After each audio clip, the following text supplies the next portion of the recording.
The third-person game template we've been working with already came with lighting.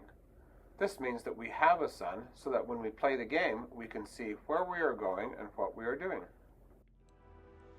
Lighting in Unreal Engine not only helps us see, but also affects the shadows and textures.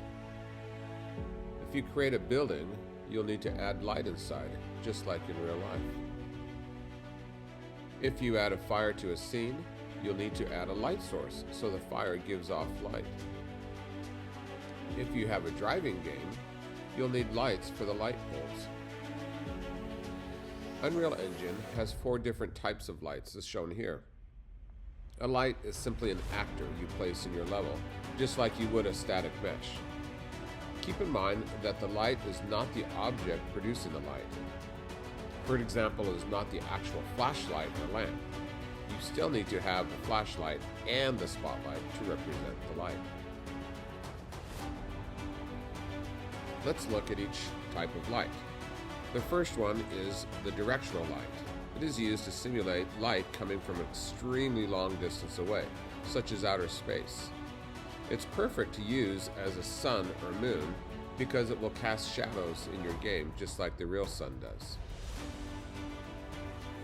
The skylight represents sunlight or moonlight that hits particles in the atmosphere or clouds or distant mountaintops, and then gets reflected off of those objects at a different angle.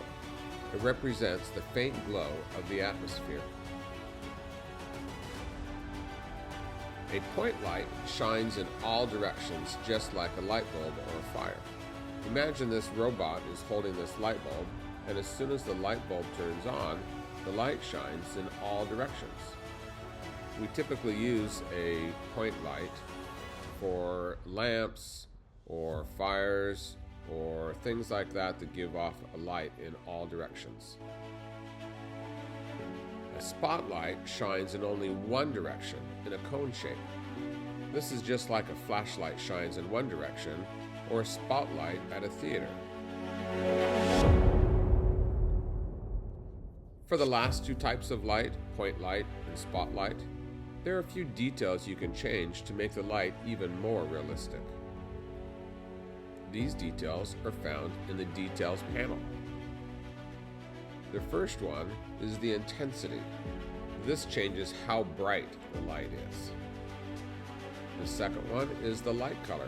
It changes the color of the light. For example, for a fire, you might want an orangish or yellowish light. For a scary scene, you might want a red light.